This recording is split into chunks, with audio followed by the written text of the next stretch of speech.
Seorang pembunuh bayaran menerima paket misterius. Ternyata isinya hanya sekotak mainan tentara, dan ia tak terlalu memperdulikannya. Ketika pria itu minum cola, tiba-tiba terdengar suara. Saat diperiksa ternyata kotak mainan itu terjatuh. Saat ia mendekat, tentara mainan itu menghilang. Merasa ada yang tidak beres, pria itu mulai mencari mainan-mainan tersebut. Tiba-tiba lampu meja padam. Ternyata kabelnya terpotong. Tak berselang lama, lampu dapur juga ikut mati. Saat memeriksa, kakinya ditusuk bayonet mainan. Pria itu kebingungan. Saat ia memeriksa di bawah sofa, tiba-tiba rentetan tembakan menghujaninya. Saat ia berlindung, sebuah rudal kecil meluncur ke kakinya. Untuk menghindari serangan, ia melompat dan merangkak masuk ke kamar mandi. Dengan cermin kecil di tangan, ia mengintip keluar. Belum sempat melihat situasi, cermin tersebut hancur terkena rudal. Setelah meraih senjatanya, ia menembak ke arah sofa membabi buta. Ternyata di bawah sofa terdapat sekumpulan mainan tentara yang sedang mengevakuasi korban setelah pertempuran besar. Salah satu mainan mengangkat senjatanya. Pria itu segera menginjaknya hingga hancur. Melihat rekan mereka mati, mainan lain segera menyerang. Peluru-peluru kecil berterbangan ke arahnya, dan pria itu balik menembak. Saat itu juga 3 helikopter mainan keluar dari bawah lemari, terbang ke arahnya, menembakkan rudal mini tanpa henti.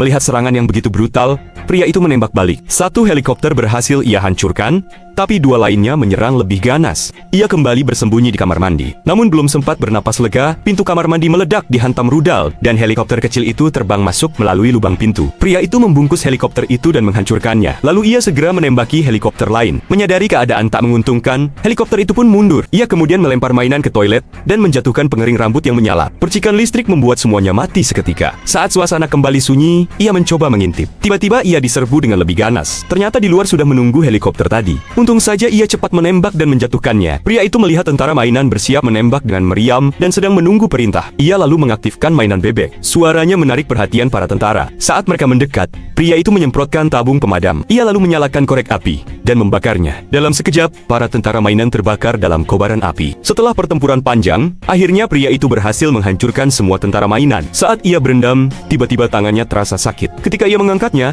ternyata bekas sayatan, namun saat ia melihat ke air, tidak ada apapun di sana. Saat akan ke rumah sakit, panel lift tiba-tiba meledak, dan ruangan itu menjadi gelap gulita. Dari arah atas seorang Rambo Mini melompat turun, dan langsung menyerangnya. Saat keadaan menjadi sunyi, pria itu menatap panel tombol yang rusak. Ia melihat Rambo Mini bersembunyi di dalamnya, menatap balik dengan aura mengintimidasi. Pria itu memanjat ke atas lift, tapi peluru menembus kakinya. Saat itulah ia melihat wajah musuh kecilnya, seorang Rambo Mini bersenjata lengkap. Saat ia mencoba membuka pintu darurat, tentara itu meloncat dan menusuk dadanya. Pria itu berpura-pura mati, lalu mendorong musuhnya sekuat tenaga dan menjepitnya di pintu lift sampai hancur. Ternyata di dalam tubuh Rambo Mini itu terdapat bom, dan akhirnya meledak menewaskan pria itu.